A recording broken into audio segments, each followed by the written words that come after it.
So we have a lot of drivers here, but they are actually organized in a quite smart way, I think.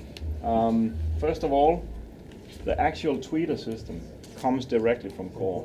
This is a Core tweeter, so that's quite simple. And we managed to get it in the Core. We managed to do what we've been dreaming of for a while. That was to make a tweeter that was so well designed that we could remove the oil from the magnet gap. The oil is said to do a lot of good things for speakers. I would say yes, except for one thing. It is also like a brake that's always on. The oil tends to resist against the fine motions of the most subtle signals. And we have designed the speaker to begin with to work without the oil.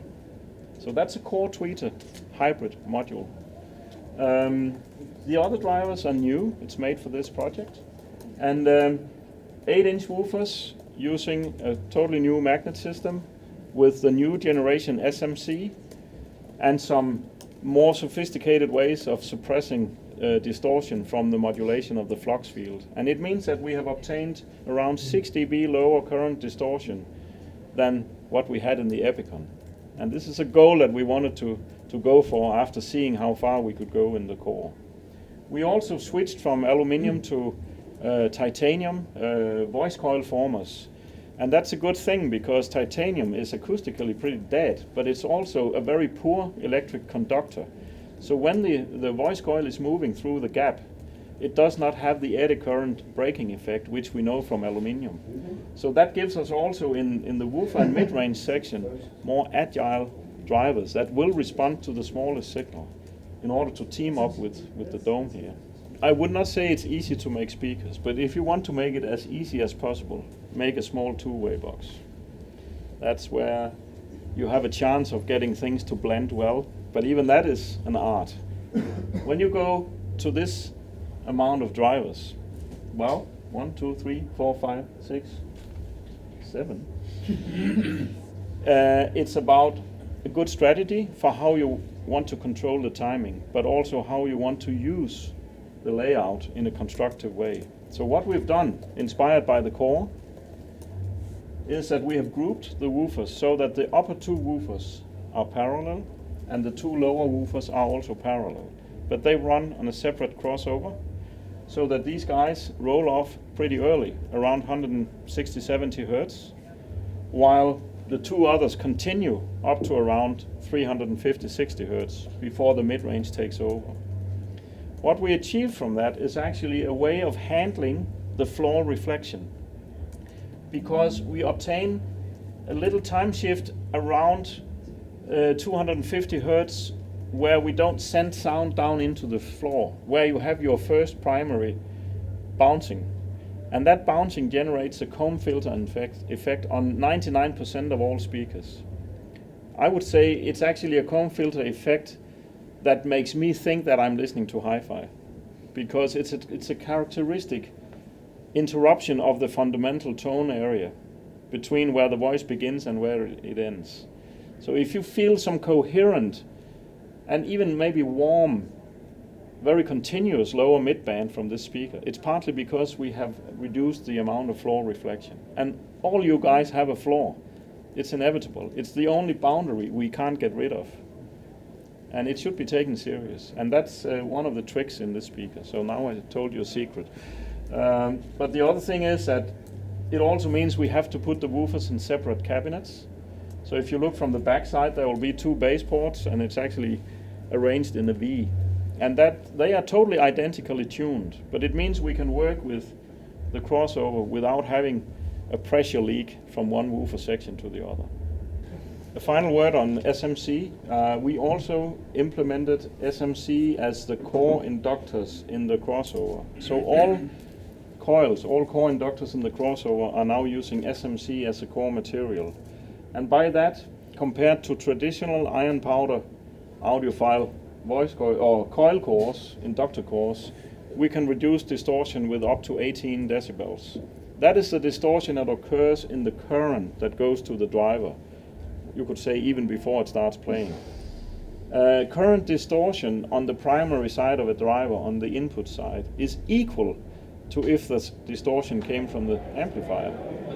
drivers cannot hear the difference or feel the difference. So generally, we are strong advocates for reducing current distortion, and with SMC we have an extra trick in the book here. It's a bit costly, but I think it belongs naturally to a speaker in this category.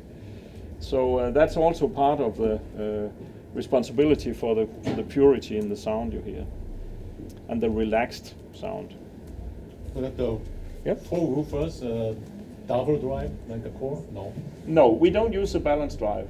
We decided to chase the similar response without it.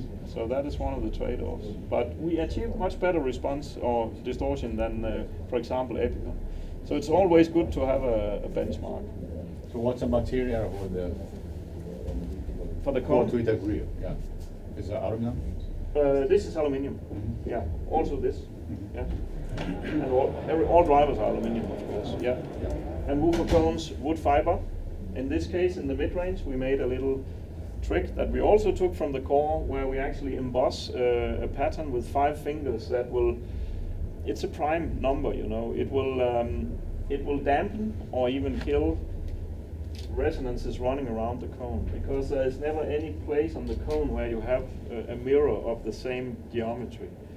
It's a good little trick, and it has no weight, so it does not add any extra weight. Many tricks, many solutions on cones make them heavier, and we don't like that. They must be agile. Okay? The cabinet is separated like core? Yes, in 2, yeah. And you have the mid-range chamber in between. But this one is a sealed chamber. On the core, it's actually open on the back. But it's still sealed, completely separated woofer cabinets with each individual tuning, but same tuning. Yeah. And around 6 liter volume for the mid-range. Yeah. Relatively big. Yeah, any other questions or comments? You didn't mention about the price. 20,000 euros a piece is the MSRP. 20,000 euros a piece for one, yeah. So it's less than half of the core. Yes. What about how easy they are to drive? And I would say there are 2 definitions of easy. One is what is the impedance level, like a general thing, and how is the curve, how is the phase. We probably, and you can take my word and check it, we probably have in our speakers in general, and this product in particular, some of the most linear impedances. If you look at the range from 200 Hertz and all the way up, it's very, very flat. And we believe that is the most crucial thing for giving the amplifier the best working conditions. Because even the best developed amp will work best in a predictable load.